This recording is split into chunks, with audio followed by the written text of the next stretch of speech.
Alam mo ba, palagi nang gumugulo sa isip ko ang mga katanungan kung bakit nangyari sa akin to. Halos hindi na makatulog sa sakit ng iyong dinulot. Pinipilit kinakaya hanggat may mapipiga. Halos wala na rin akong lakas na pwedeng pagkuhanan. Magmula nang umalis ka nang di man lang nagpaalam. Nung malaman ko para bang ang mundo ko'y biglang gumuho. Di ko rin alam kung bakit, anong kasalanan ko. Ibinigay lahat ng luho pati sakripisyo ko. Wala akong ibang inisip, maging masaya ka lang. Lahat ng yun ay ginawa ko para lang maramdaman mo na para sa akin ikaw lang ang pinakamahalaga. Pero bakit ka dun para bang nag-iba ang ihip ng hangin sa ating dalawa? At parang di na ikaw yung dating babae na nakilala ko.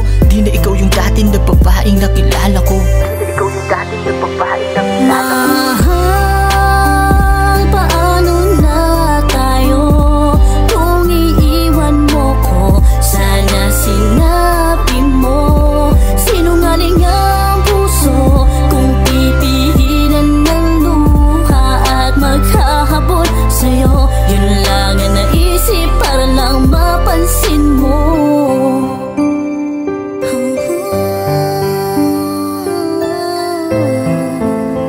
Yun lang ang naisip para lang mapansin mo.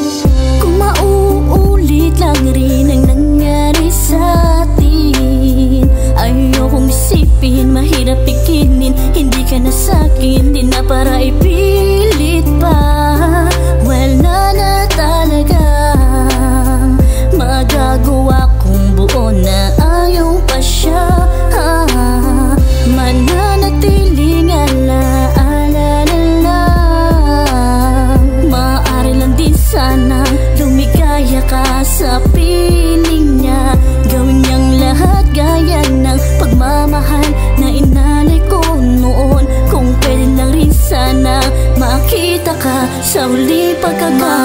Mahal, paano na tayo kung iiwan mo ko? Sana sinabi mo, sinungaling ang puso kung pipigilan ng luha at maghahabol sa'yo. Yun lang ang naisip para lang mapansin mo. Lumipas ang mga araw, meron akong nabalitaan ng mas masakit pa dun, galing pa sa aking magulang. Nakaisyo ganito raw, meron ka raw kinakasama. Nung malaman ko yun, agad akong natulala. Parang di makapaniwala kung panaginip ito ang magisingin mo ako. Kasi parang hindi ko kaya, please tulungan mo ako na makaya lahat ng ito. Kasi parang hindi ko kaya na babangon pa. Ano ba nagawin ko marahil hindi na pwede na magbago ang isip niya? Ano ba ang kulang sa akin at parang hindi pa sapat ang magmamahal na inalay ko? Halos binigay ko naman at wala na sa aking natira pa. Kahit katiting alam mo yan, pero bakit di mo nadama at binigyan ng halaga? Kasi kahit ipilit-pilitin pa natin, malabo na yata na maibalik yung mga panahong tayo ay magkasama. Ngayon masaya ka ba?